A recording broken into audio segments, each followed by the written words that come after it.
Just over a year ago, I decided to buy an F82 M4 to use as my day-to-day car. And today I'm going to be letting you guys know whether I made the right decision or not. So I'm going to start with the price of these. You can pick these up between 20 and 25k. For a non-competition model with around 50 to 60k miles, that's what sort of price you're going to be looking at. And while that may seem appetizing, there is a few things you need to consider when you are going to be buying one. As you can probably tell, I have spent a fair bit of money in modifications on this, but we're going to get into that a little bit later. So I'm going to go for a few common problems that these cars tend to have. First of all, turbos fail.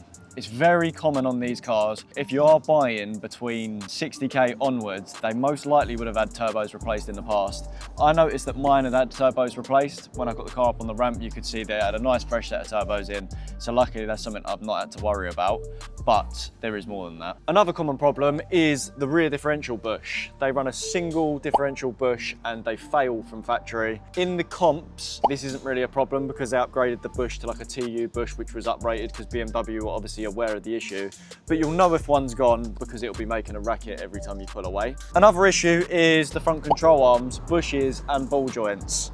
Very common to foul.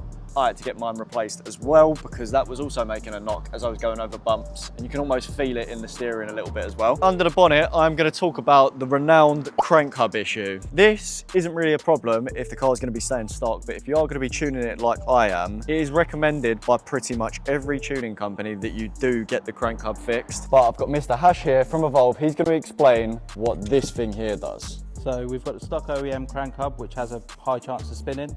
Ours is keyed and pinned, so you've got no chance of that happening. So when you're saying spinning, what can that actually cause? So because this gear here runs the timing chain, if that spins, it can knock your timing out. Best case, you can retime it and build it back up. Worst case, you're going to have valve and head damage. How important is this actually to do when tuning, would you actually say?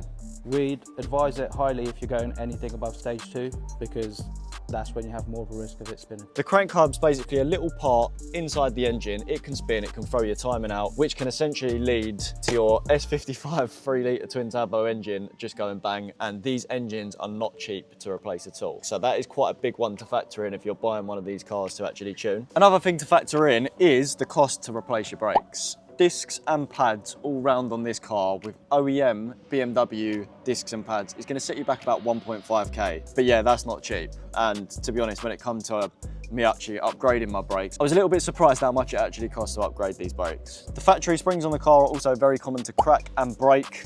You'll know if your springs are cracked or broken because the car is going to be lopsided, but I have uprated all of mine now, which we're going to get onto very shortly. Another common problem under the bonnet is the rocker cover gasket leaking. You'll know if yours has gone wrong because there'll be a little bit of an oil mist around the engine and around a few points, which I'm going to show on the screen now. So they're probably the main things that actually go wrong with these cars. There are a few smaller bits that do also go wrong, but I'm not going to bother mentioning them. There'll be things that are out of the ordinary that other people would have experienced that I've not gone into as well. I feel like you need a little bit of money sitting to the side in case shit hits the fan. You've got the money there to be able to sort it out. It's not like buying a brand new BMW where it's got warranty, you can take it straight back. All the warranties are now gone on these cars, unfortunately, and you're the one that has to pay for it. What I want to do now is break down all of the modifications and the changes I've made to this car, and also give some reasons behind why I've made some of the changes. Because I've done a lot to this car, so there's going to be quite a lot to show. So I'm going to get started with the interior. The car actually comes with this. This is a LED and performance steering wheel. You've got two little buttons here and here, and it will give you your oil temps and stuff on the dash. I quite like this because you can see all the temps right in front of you, and you also get like a little rev limiter, and you can flick that light on and off as you wish, which is really nice. But the Alcantara, as you can see here, is pretty awful. It's failed away, so it is due a retrim, which I'm going to be getting done very shortly. Down here, I've got a golden wrench hood latch, very nice little bit of kit. I've also replaced my M4 badges with the G82 M4 badges here because my stock badges fell apart, they all cracked. That is another very common problem with these. The factory seat badges just crack and fall apart. Also uprated my paddle shifters to the golden wrench and Mad Trace magnetic paddle shifters. I absolutely love these. While I'm in the car, I want to talk about a few flashes, which I also done. So I had Define Coding remotely log into my car and do some flashes over the net. And essentially what he done was GTS steering. This made my steering feel a lot better, much more precise. You can feel everything in the road that you couldn't really feel before. He also done a traction control flash, which is from the BMW M4 race car, I believe. I might have to double check that with him. but that made a massive difference when driving in MDM and stuff like that. I do usually drive the car with traction off though, because I don't really like anything interfering. He also done that same flash on the rear differential, so I've noticed the rear differential seems to lock up a little bit quicker, which is nice if you want to be getting it sideways a little bit on your day-to-day car. At the same time, my car didn't have Apple CarPlay, and he activated the Apple CarPlay for me as well. I do want to talk about this though. So my car runs the DCT gearbox, and I've got to say it, that is the thing I hate the most about this car. It's very jerky. I previously owned a G82 M4 with the ZF gearbox, and I've done an XHP flash on that, and that felt amazing. So smooth, so quick, very responsive. And it sounded really good as well, like when you was going through the gears. This experience I had with this hasn't been great until very recently. I thought it was very jerky. When you go through the gears, every time you change gear, you get a shift bump. A lot of people do quite like that because you get a little bit more like driver feel.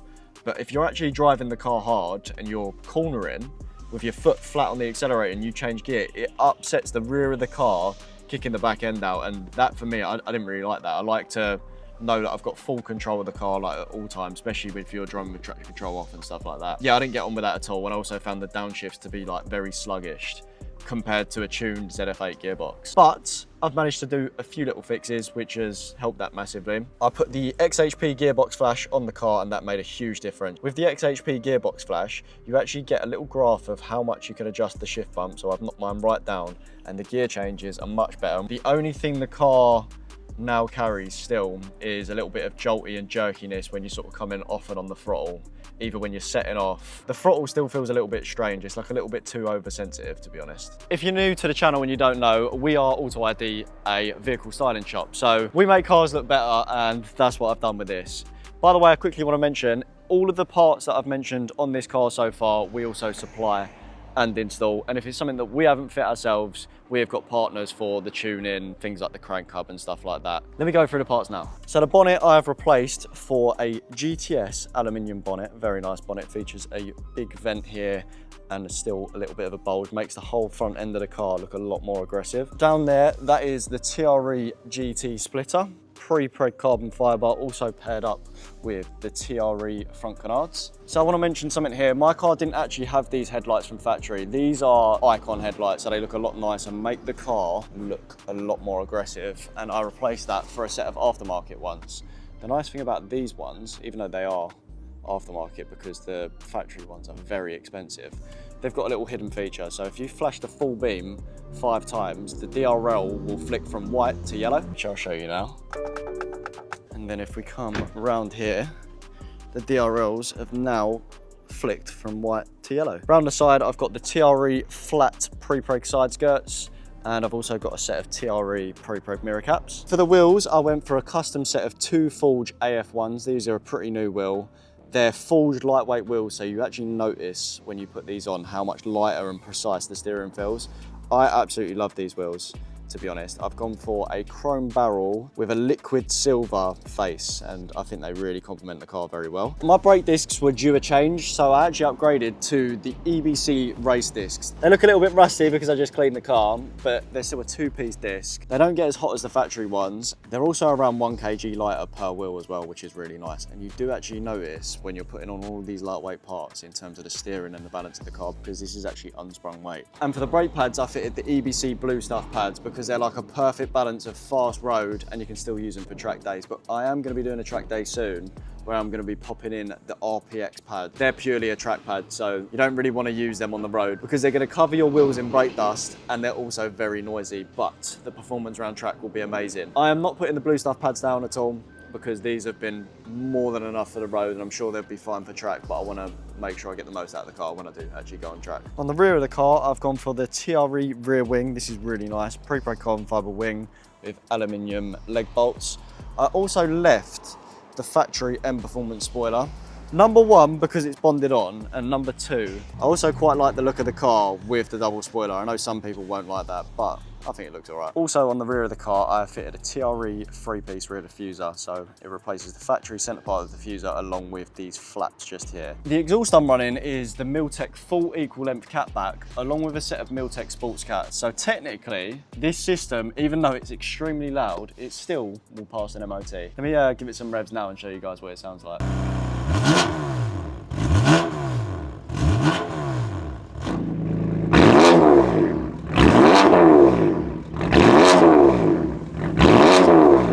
I'm actually not the biggest fan of how the S55 engine sounds in these cars, but I do feel like the equal length system makes it sound a lot better. And the nice thing about Miltech is you can opt for a valve controller here, which you would have heard in the revs just now, where you can open and shut the valves. So when the valves are shut, this car is actually pretty quiet, to be honest. It's perfect for daily, and you wouldn't even know it's got an exhaust on it. But when the valves are open, you and every single person around you in the neighborhood will definitely know that you've got your valves open. So for the suspension I'm running on the car, I am running the Evolve X Bilstein dampers. They're a Damptronic set of dampers, which means they work perfectly with the EDC. They are very, very, very good. They're also paired up with the Evolve springs to get that fitment, which I'm running.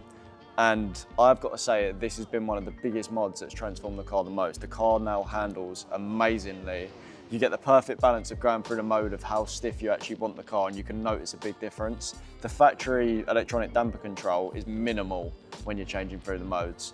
This is a completely different league, and it's cut all of the body roll out of the car, and it makes the whole car handle 10 times better. I also run it over to the guys at Swift Performance to do a fast road and track alignment on the car, and honestly, I can't get over how well this car handles, and I think it's purely down to that suspension. So under the bonnet, I have made a lot of changes. The most obvious one being the Eventuri carbon fiber intakes. These sound absolutely amazing.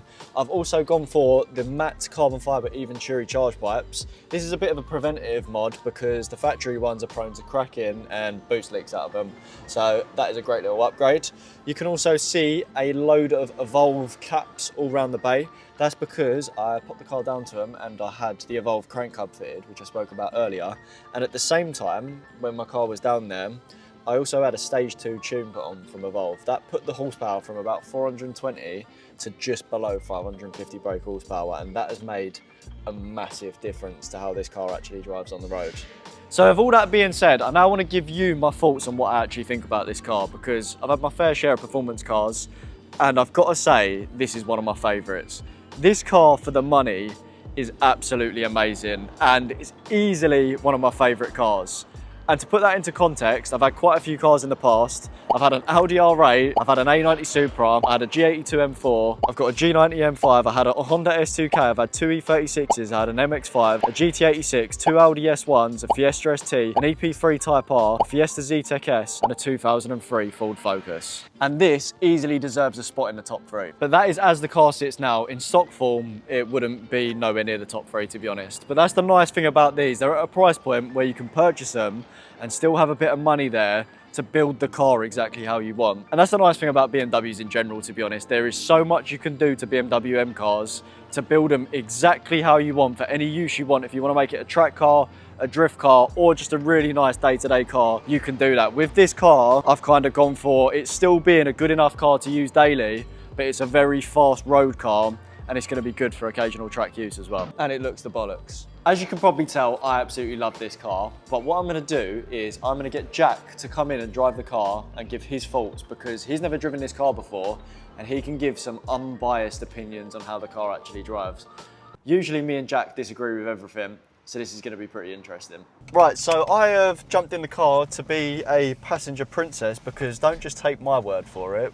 We've got an unbiased opinion, and Jack hasn't actually driven my car yet. I've not driven it. In fact, I'm a bit worried because the last time I drove one of your cars... Oh, you wrote it off, yeah. So we won't show that. Do you want to move your seat a bit though? Because my seating position, you look a little bit T-Rex ones, innit? Yeah. I am very interested. Can I... Go on, just be completely honest everywhere. This is the first time I've properly driven an F82 M4. What, you've never driven one?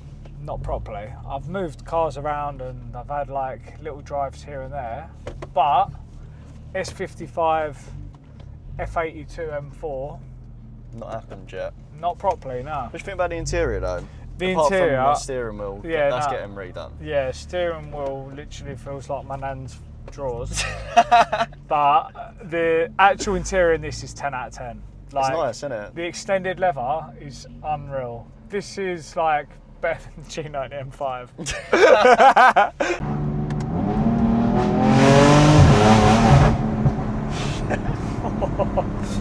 The suspension is actually really supple. Yeah, it's not brilliant. firm, is it? No, it's well good. The EDC like makes a huge difference. Like, if we flick it into Sports Plus now, Yeah. the bill starts to tighten up massively. Oh mate, yeah. Like, straight away. It's the biggest difference I've noticed in adaptive dampers out of like any Yeah, car. yeah, 100%. But I run it in comfort because it feels like the back end won't come out round Flows. bumps. Oh really? Yeah, so you can keep it like pretty flat, especially with the gearbox map now. Like before, when you was changing gears around a corner, it would like try and step on you. But Step out of it. Yeah. I've cut off that shift bump quite a bit. Bump shift bump. Shift bump. The gearbox actually doesn't feel that clunky at speed. It's No. low down, these two, like the DCTs do tend That's to show it. their age a little bit, but otherwise they're so quick as you're going through them. The upshifts are quite nice, aren't they? You mean gives- downshifts? Downshifts, sorry, yeah. The it gives it, upshifts. so it gives like a nice little auto blip, doesn't Yeah. it? It's very progressive, the power. I wasn't all the way down there. I was going to try and find my feet a little bit, but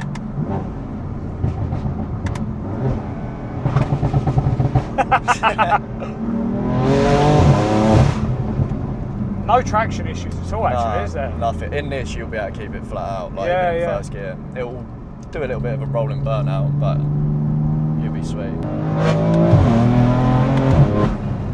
Oh, those shifts are nice though now. They've got a nice pop to them. Yeah. They've got a bit like PDK sort of pop That's to it. them. PDK. You know, It's like a GT3, isn't it? Yeah. It's got like that little slight pop to it.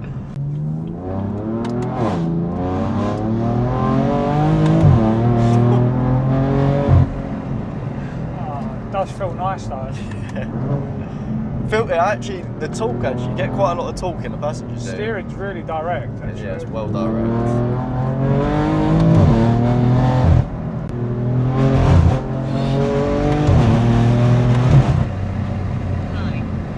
It's actually really like predictable. Yeah, it is. You felt that there, and it just Comes straight back in. comes straight back in. Yeah. I mean, mate, I'm not even putting my foot to the floor. I don't feel confident enough in the car yet to do so. Yeah, no, it makes sense. But yeah, it feels very, very nice to drive. I'm not gonna lie. for what you've paid for this for how car as cheap well, it is, like it's actually crazy. I think on track this is going to surprise a few people. Yeah, I can't wait. I think it's going to be good. I feel like having one of these cars definitely makes you a better driver though, because there's so many. This hasn't got the straight get in and just cane it like the M2 No, G87 definitely has. not. This No. actually you have got to be you have to drive it. you've got to be a bit careful. Yeah, that's what I was kind of saying. What I like about it though, Yeah. because it's got that. It drives like not an old car, but it drives like how an older car would with like the raw elements and whatever. Yeah. And then when you get in the M2 and they, don't get me wrong, the G87 M2 performance-wise is outperforming this any day, especially how yours is.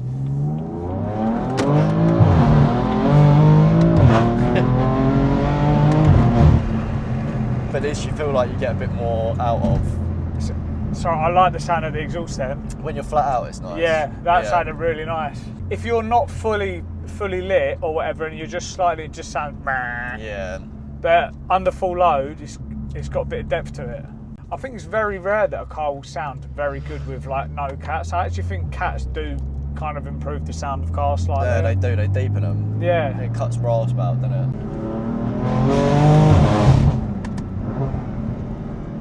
Yeah, obviously my temptation is to drop down gears, but you're saying don't, just leave it. Yeah.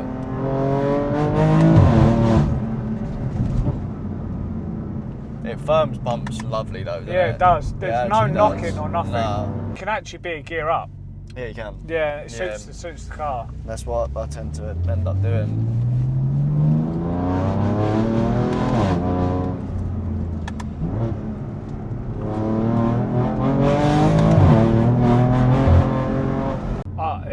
wish you hadn't got a gammy sticky steering wheel, because I feel like the steering would be really nice, yeah, but all I can concentrate on is my fingers sticking to the wheel. Literally, I've got it booked in for a road trip. Mate, every time I look at that, I feel sick. It's all bobbly. Yeah, it's like you've been picking your nose and wiping it on it. Yeah. I think the previous owner must have had like WD-40 hands. Yeah, 100%. Sorry if you're watching this, mate. So what's your setup? So I would have DSC fully off. Yep. Sporting engine. Yep. And then comfort. Right. And that feels good to me. That's the way to go. So what I notice as well is that if I'm taking the piss with, like when I'm driving really hard, I want to be really loose on the steering, ready for the back end to come out, so I can just let it go. Yeah. And then bring it back in. If I'm driving like this, I ain't gonna be able to grab it properly. I'm gonna fight with it. That's like when I'm having it. When you're fucking. When I'm having it.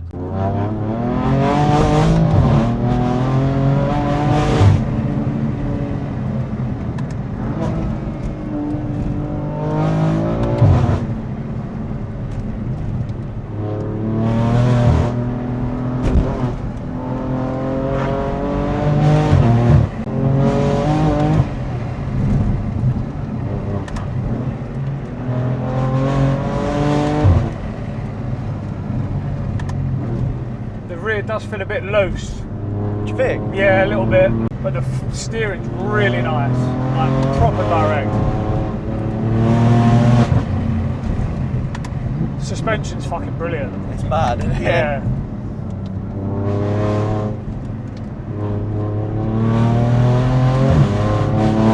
I'm having to be quite delicate with the throttle, I find, but that might be just me getting used to it. Yeah, they've got loads of torque, like low ends. Yeah. I could good. compare that back to back with the G87. So the G87 there, you can have foot flat. With that, I was being a bit tentative, but that could also just be I'm getting used to it. But I did feel like the car wanted to like step out a little bit as you come over undulations. What? But when you're on throttle or off throttle? When you're starting to come ease back it in. on, ease it in. You feel the car wanting to just slide a little bit, but the steering is fucking unreal. No, it feels nice, mate. Very nice. And I feel like with a bit of time getting used to that, you get used to it. Yeah. And actually, I think the longer wheelbase actually suits the car really well, obviously. Cause I like it. When you hit high speed corners, it's ridiculous. Yeah. Like once you get used to that, that's when you're like, mate, this is phenomenal. I've got it. I've just know this car like down to a T you know now. it now. Like that's it. I'm still not confident about stepping it out Yeah. and seeing what goes.